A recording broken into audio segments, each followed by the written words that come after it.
Let's solve this question together. It says x squared minus y squared is equal to 24 and xy is equal to 35. We are about to solve for x and y in this question. Okay. Now, first thing we can do here is to say, let's call this equation 1 and call this equation 2. Okay.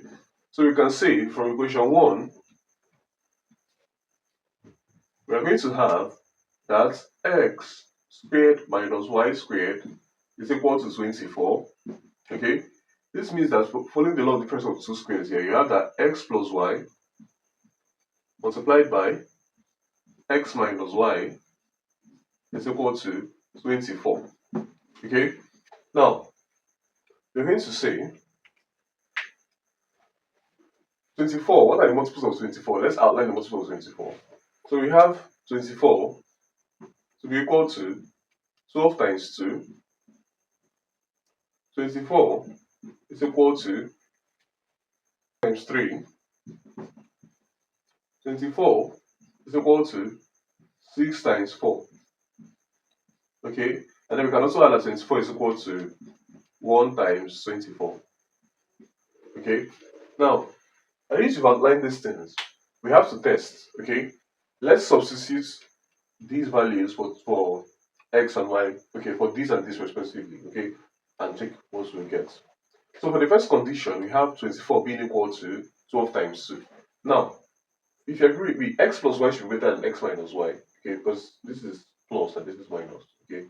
Now we're going to have x plus y being equal to 12 and x minus y being equal to 2. Okay. Now, if you add these two equations up, you're going to have, okay, that 2x is equal to 14. Hence, x is equal to 7. If x is equal to 7, okay, put x at 7 here, you have 7 plus y is equal to 12.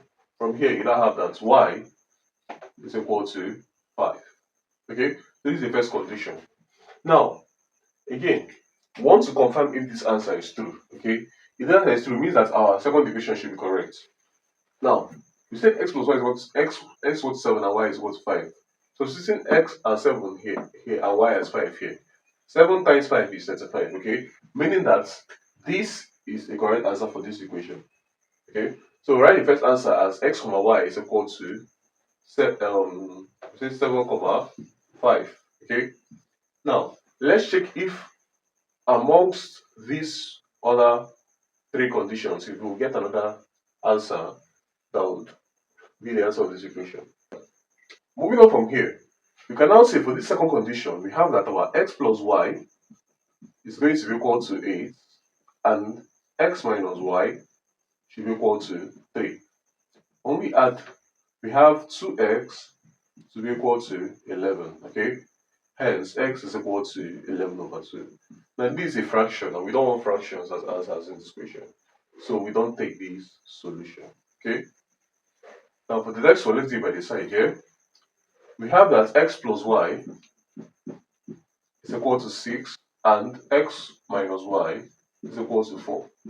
Okay, so if you add these two equations, we have 2x to be equal to 10, hence x is equal to 5.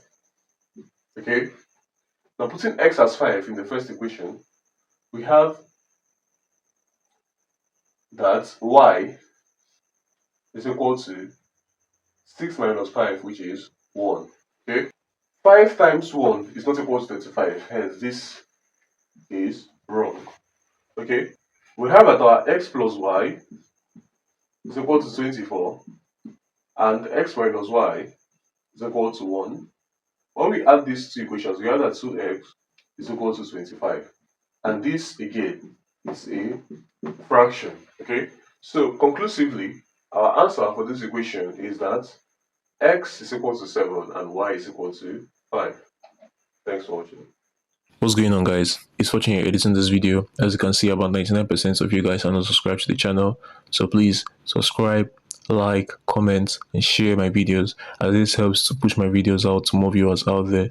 The more you subscribe, the more viewers can see my videos, the more we grow in this community. Thanks for watching, and I'll see you guys in my next video.